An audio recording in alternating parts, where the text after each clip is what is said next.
I think this might be the longest title in movie making history.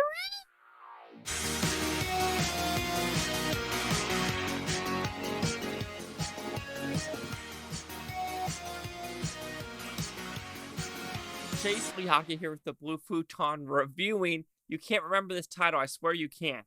Big George Foreman, the miraculous story of the once and future heavyweight champion of the world. Actually, you probably could remember that if you say it a couple of times.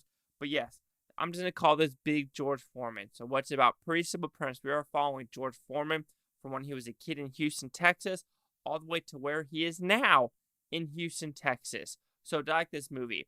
I thought it was a very interesting story, which I knew a little bit about George Foreman. Honestly, the George Foreman grills are probably one of the best inventions ever made. So guilty if I've had one for the longest time. Unfortunately, I have transitioned to a Ninja.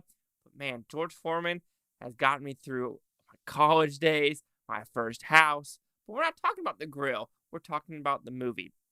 I think the movie is a great by-the-books biopic where it is some interesting information we might not have known about George Foreman.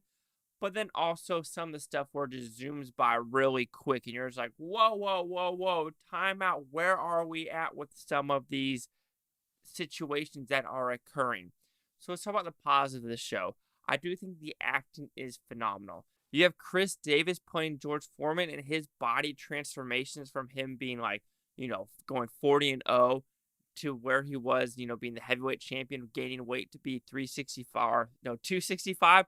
I think that transformation of what he did, the character was really good. Also, to me, the other standout is Sullivan Jones, who played Muhammad Ali. And you don't know how many times I had to edit this video because I kept saying Mahershala Ali. So, yes, Muhammad Ali, Sullivan Jones did a fantastic job.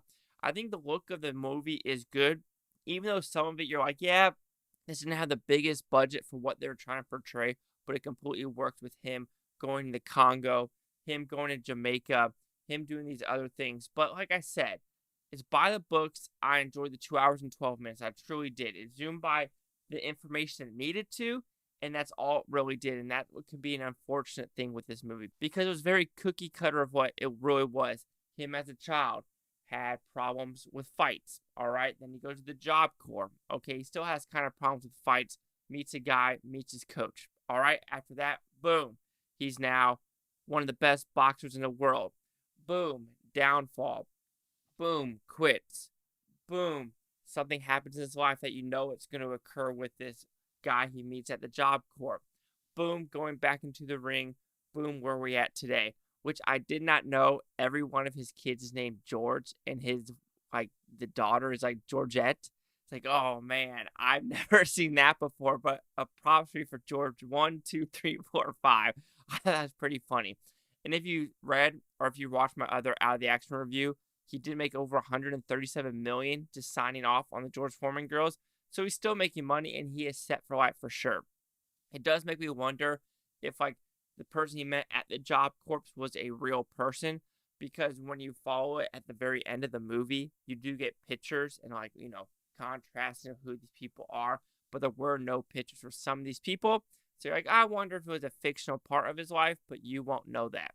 So overall, big George Foreman and the miraculous story of the once and future. Oh, I had it. Heavyweight champion of the world. Ooh, I was close. The once and future, I didn't know if I was going to get right. But yes, is it cookie cutter? Yes. Have you seen it a million times before? Yes. Is there stuff that you wish it would have fleshed out a little bit more, especially with his flings in Jamaica? What happened to his other wife's kids? So yeah, it just puts them in the background, and I wish it came more to the foreground for some of the more dramatic performances. But you get what you get with a big George Foreman movie. It's 2 hours and 12 minutes. I enjoyed it. People say, do you like this more than Creed 3? Personally, style-wise, you could tell Creed 3 had a way more of a budget. But just knowing that the George Foreman story was a true story and I got to kind of experience his life, I kind of like George Foreman, the movie. So Big George Foreman will receive a 3.5 out of 5 with Futons. It goes at 70%. We'll see the critics' news scores gave this one. So you have critics a 59% with 17 of them. Audience score 100%, fewer than 50, no critic consensus. Honestly, I'm kind of shocked it's close to that 60% range.